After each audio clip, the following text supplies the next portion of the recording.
আপনার ভাই আপনার পরিচয় দিছে ঢালি সাহেবের, আমি কি 1 লাখ বলবো না 10 লাখ বলবো?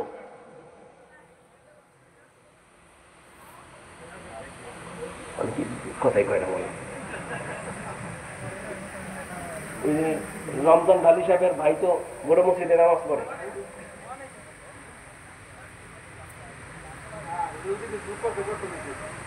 কিছু না হইলে হ্যারে কয়ে 10 10 2 হাতে 5 5 10 আঙ্গুল তো মানে 1 লাখ করে 1 আঙ্গুলের শুকরিয়া। কি কর কারো যদি একটা আঙ্গুল বেশি হয় সুবিধা না অসুবিধা? অসুবিধা। বেশি হইলে আঙ্গুল যদি একটা বেশি হয় 10টা আঙ্গুলের জায়গায় 11টা থাকে সুবিধা না অসুবিধা? অসুবিধা। ধরে মেয়ে দেখতে গেছে বিবাহ শাদী করবো, রুমালটা ডাইকা তো একটা আঙ্গুল বেশি, তো পোলাপাইন থাকে না, রুমালটা সরাইলেছে আঙ্গুলটা বেড়ে গেছে, বিয়েটা টিকবো না ভাঙবো, বুঝলেন ভাই? এটা বেশি হইলেও অসুবিধা, আর যদি একটা আঙ্গুল কম কম হইলেও অসুবিধা। আল্লাহ যে এত সুন্দর করে কত সুন্দর করে 10টা আঙ্গুল দিছে, কমও দেয় নাই বেশিও দেয় নাই। 10 কইতে কইছে? কইতে কইছে আরেকটা ফুল দেন, আরেকটা ফুল দেন, অসুবিধা? আপনি কষ্ট করে একটা ফুল দিলে বাড়লে অসুবিধা কি? আপনার ডাইনিং ম্যামেও দেখেন। হ্যাঁ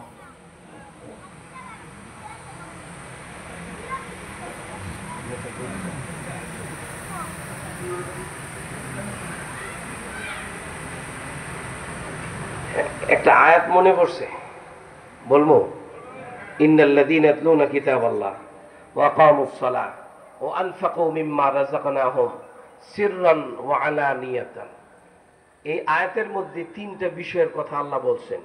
3টা বিষয়ের কথা বইলা আল্লাহ তাআলা এই আয়াতের শেষে আবার বলছেন এই 3টা হলো ব্যবসা।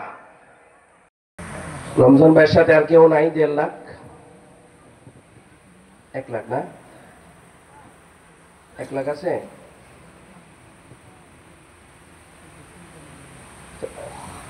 পঞ্চাশ আছে? কার 50? কার?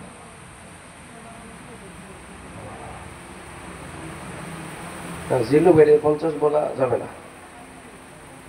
আচ্ছা থাক, জিল্লু ভাই বলছে 50, ইনশাআল্লাহ। আপনারা খুশি? জি, আল্লাহ তাআলা জিল্লু ভাইয়ের দানকে কবুল করেন, জানে মালে ইমানে আমলে হায়াতে রিজিকে বারাকা দান করেন। দেখেন 10 মিলি করি কাজ হারি যেতে নাহিলাজ। সবাই যদি 1 টাকা করে দেয়, এখানে যদি 500 লোক থাকে 500 টাকা হবে। সবাই যদি 1000 করে দেয় তো অনায়াসে 5 লাখ হয়। সবাই যদি 2000 টাকা করে দেয় অনায়াসে 10 লাখ হবে, তাই না? তো দেখা গেল 1-2000 5000 করে টাকা খুব বেশি না। আপনি হিসাব করে দেখেন, আপনার আব্বা যদি থাকতো গেস্টিকে ট্যাবলেট খাওয়াইতেন, সকাল বিকাল দুপুর কত করে যাইত? বছরে হিসাব করে দেখেন 30 কমসে কম 20-30 হাজার টাকার কম লাগে না ওষুধপত্র। আর যারা পান খায় দৈনিক সকাল বিকাল 1-2টা পান খায়, এরপরে পান বিস্কিট টিস্কিট খায়, এই হিসাব করলে প্রত্যেক বছরে কমসে কম 40-50 হাজার টাকা খরচ হয় শুধু চা বিস্কিট আর পানে। আর যারা টানে এর তো অভাবই নেই, ওইটা অভাবই নেই, টানের কোনো অভাব নেই। এই জন্য অধিক না চাই অন্তত পক্ষে নিয়ত করে ফেলান যে আমার বাবা খবরে শুয়ে রয়েছে, মা শুয়ে রয়েছে, মার জন্য বাবার জন্য অন্তত পক্ষে 10,000 10,000 20,000 20-20 40,000 25-25 50,000। কেউ আছে সামনে থেকে? কেউ? হুজুর চলে আসছে, মুফতি সাহেব হুজুর চলে আসছেন, আপনাদের সকলের পরিচিত দেবক মাদ্রাসা সম্মানিত শেখুল হাদিস সাহেব এবং আমার উস্তাদে মহতারাম।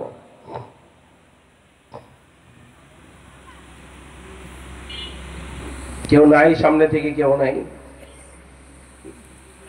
হ্যাঁ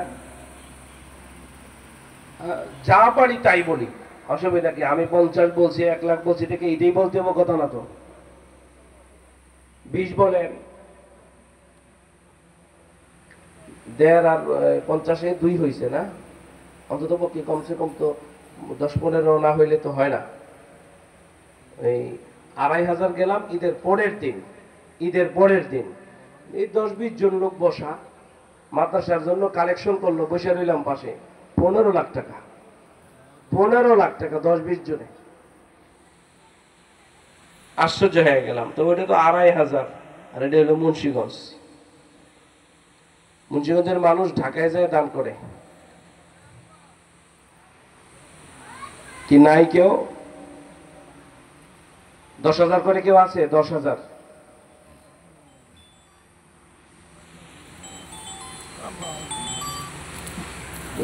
তার অর্থে আপনি খাবেন, আপনি না খাবেন যেত না।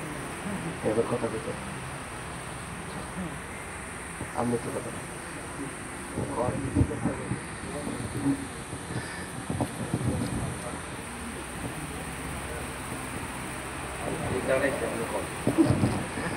আলহামদুলিল্লাহ, এতক্ষণ হযরত কথা বলেছেন, তার একটু কষ্ট হচ্ছে আর কি।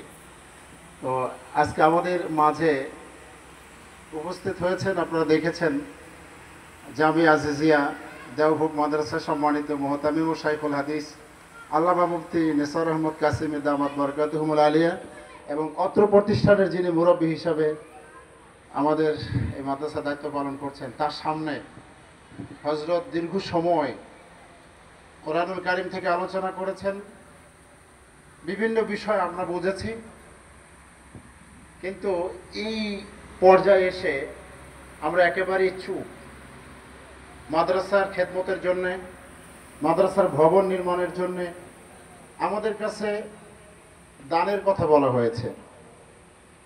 যেই দান হাসরের মাঠে যখন মানুষগুলো পানির জন্য চিৎকার করতে থাকবে, ওই মুহূর্তেই দানটা আমাদের সাহায্যকারী হিসাবে আমাদের পাশে দাঁড়াবে।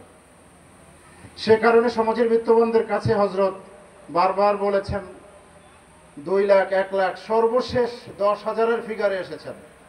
আপনাদের কাছে বলা হয়েছে যে 10,000 টাকা কে দিতে পারবেন? ভাই, 10,000 টাকা এটা কোনো ব্যাপার না আমাদের কাছে। এখানে অনেক ব্যবসায়ী আছেন। ওই যে হযরত বলেছেন যে মুন্সিগঞ্জের মানুষ ঢাকাতে গিয়ে দান করেন, আসলে সত্য কথা। যখন কালেকশনে যায় বলে আমার বাড়ি বিক্রমপুর, বিক্রমপুর বাড়ি মুন্সিগঞ্জ।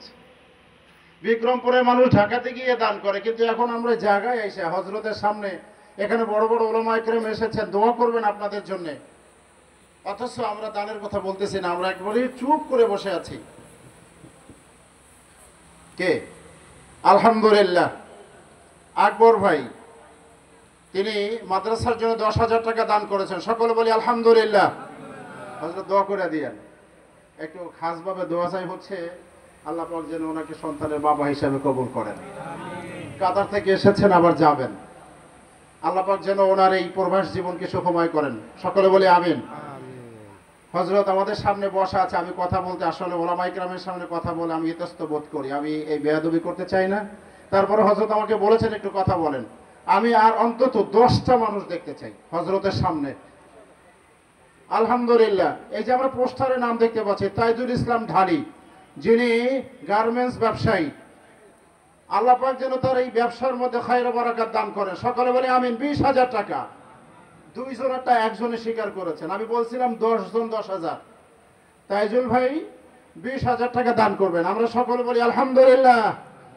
তার এই ব্যবসার মধ্যে আল্লাহ খায়র বারাকাত দান করুক। রাস্তাঘাটে চলাফেরার পথে আল্লাহ পাক যেন সকল বিপদ থেকে হেফাজত করেন। আর কোন ভাই আছে কি? 10,000 টাকা বলবো, হযরত যেহেতু 10,000 টাকার ফিগারে আসছেন, আমি আর উপরে যাব না। 10,000 টাকা কে বলবেন দেখি তো? এর মধ্যে কে আছেন? আর 8 জন বাকি, 2 জন ধরেন হয়ে গেছে, আর 8 জন বাকি। 8 10 80,000 টাকা।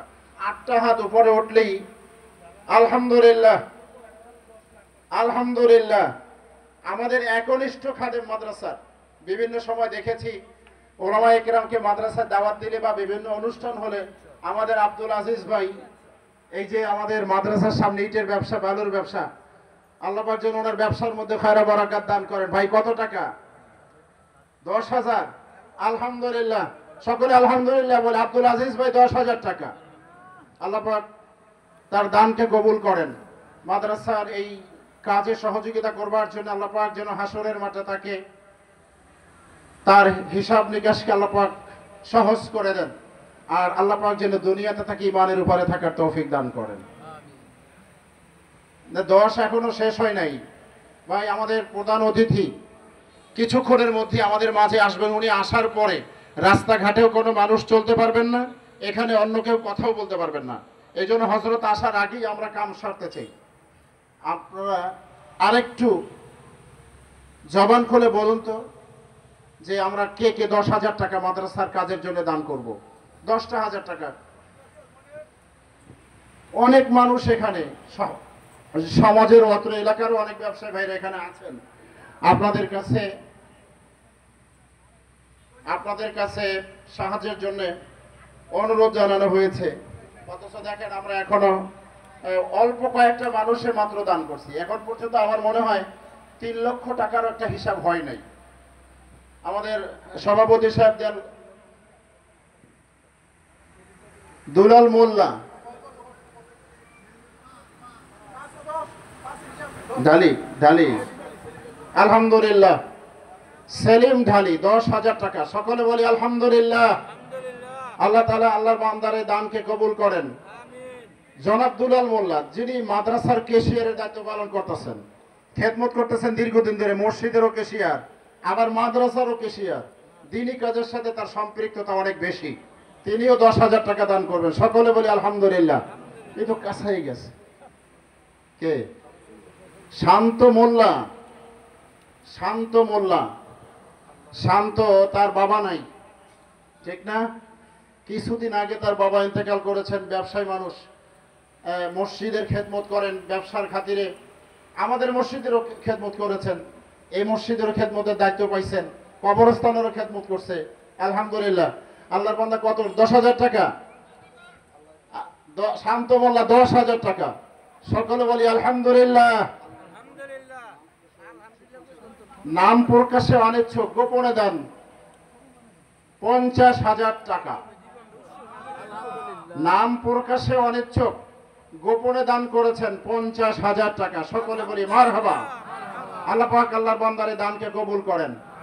আমাদের মাদ্রাসার মুরব্বী, তিনি খুশি হবেন যে না আলহামদুলিল্লাহ, যে মাদ্রাসার দায়িত্ব পাইছি এলাকার মানুষগুলো নিবেদিত প্রাণ।